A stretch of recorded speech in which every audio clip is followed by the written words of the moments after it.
Hi, this is Steve Rissman. I'm the program chair for the annual Workers' Compensation Educational Conference.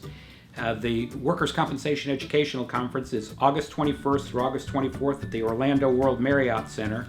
It is the largest gathering of workers' compensation professionals in the country. This year, probably drawing somewhere between 8,000 and 9,000 people, which is just extraordinary. The program is very substantive and a total of almost 150 pages. We have about 350 speakers and about 225 individual sessions. There's truly something for everybody. There are multiple sessions for virtually every interest group in workers' compensation. If you're involved in workers' compensation, you should really be there.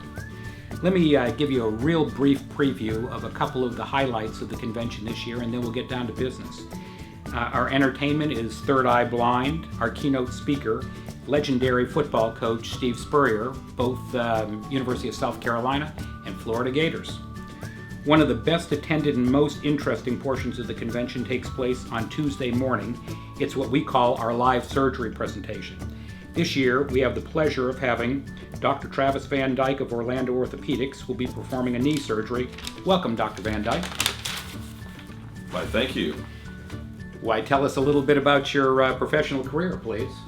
Sure. Well, I did my medical school at the University of South Florida in Tampa there. I also got a master's degree before that. After that, I went to New Orleans, where I trained at the famed Charity Hospital at Tulane University. This is all pre-Katrina. And decided to move back home to Orlando with my wife and kids and set up shop here. I've been private practice now for 11 years. What type of surgery are you going to be performing for us? We're going to do one of the most common surgeries that we as orthopedic surgeons do across the country. That's a knee arthroscopy with dealing with the meniscal tear, and even some chondromalacia, or just some cartilage surfaces that seem to be roughed up a little bit. What sort of symptoms would a patient show when he comes in here and you think that the diagnosis is this and that surgery is necessary? Great question. With respect to the knee, one of the most common things that people injure on the job, and usually it's some type of twisting injury, and they'll usually complain of something like that, and they'll have complaint of knee pain, usually along the joint line. They may complain of some popping, some catching, some swelling, some instability giving way. And so when you hear those symptoms, you do an examination, and an exam usually correlates to that. X-rays are helpful as well. MRI is also helpful in diagnostic tools to look for meniscal tears. Usually they're pretty accurate with the MRI. And then you make a decision on whether surgery is necessary. If surgery is not necessary, what sort of treatment is given? Sure. Usually if there is a tear on MRI, then surgery is more commonly recommended. Most of the time the meniscus, and I'll talk about this in surgery, about the anatomy of the meniscus and why you need to deal with surgery versus non-operative treatment. But if they don't have a significant tear, then a lot of times you can just do some treatment options, anti-inflammatory medications, activity modification. Time is usually your best friend, and usually that's 4 to 6 weeks, sometimes 8 weeks, just depends on how bad the knee is either sprained or the type of meniscal tear. And then if the surgery is necessary, how big a surgery is it? How significant? Yes, this is not a knee replacement. This is a simple surgery it's an outpatient procedure. Most surgeons use anywhere from 2 to 3 incisions in order to do this. It's use a camera. We call it an arthroscopy. Arthro means joint, and scopy or scope is a camera. So we put a camera in the joint, and the patients go home the same day. That's great. Now, that's exactly what I really want to focus on here, because the people in our audience will all wonder how quickly somebody with this sort of surgery can go back to work. So what are the restrictions that you place on somebody, and how long are they on temporary total disability, and how long are they restricted before they reach maximum medical improvement? You're hitting the points home. Those are common questions you get all the time. This is unlike a knee replacement or some bigger operation. People have a misconception that they can't do anything right off the bat. Well, to the contrary, most people with knee scopes or knee arthroscopy with a meniscectomy or meniscal repair usually can weight bear immediately, but the first week is usually the sorest. So a lot of times we'll be on crutches for a week, some compression for some swelling purposes, but they're allowed to walk, they're allowed to range. So usually the first week, depending on the type of job, If it's a manual labor job, it's going to be hard for that patient to do Sure. kind of manual labor. If it's a desk, clerical type of job, the first week is usually enough to get them back to the desk and doing something there without crutches usually.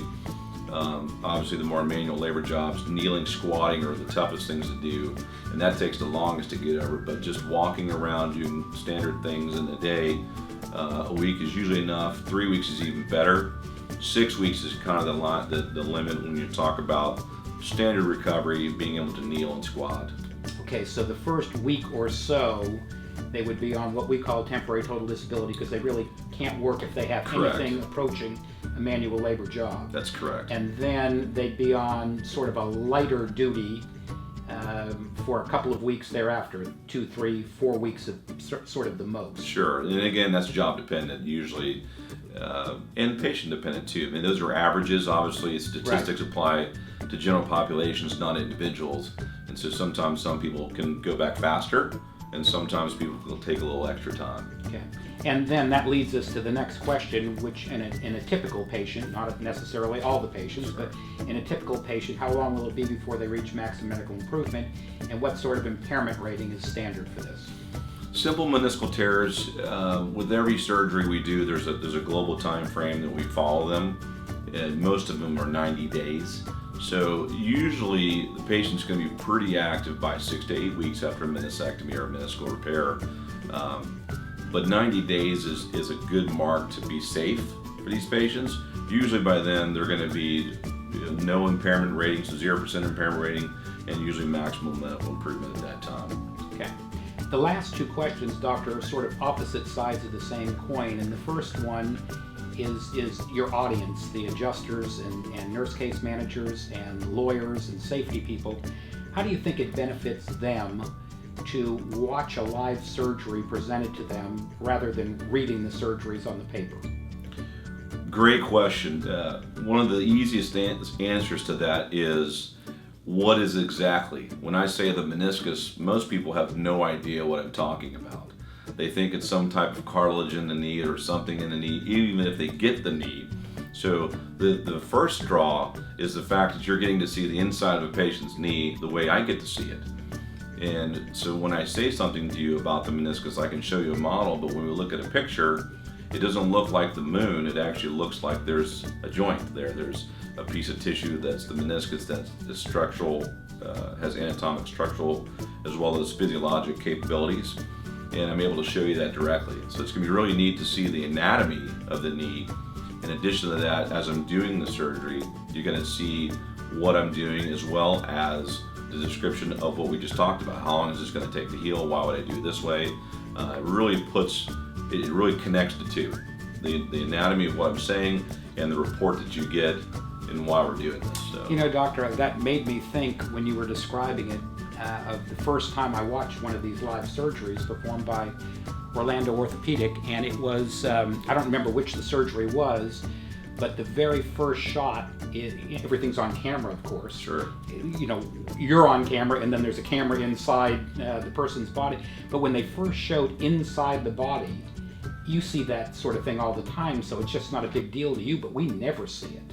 And when the camera went on and we saw inside a body, and then you're describing what we're looking at inside the body, that is just, I mean, it's revolutionary for those of us that just don't get to see that every day. It's that's why the live surgery continues year after year, and it's why you have such a big audience for it. Well, it's fun for us. You know, doctor means teacher, so it's when we see a patient in the office, what I'm doing half the time is just teaching them about their self, about their condition, and the options for it. So it's really a great way of putting the two together. Okay, let's wrap this up.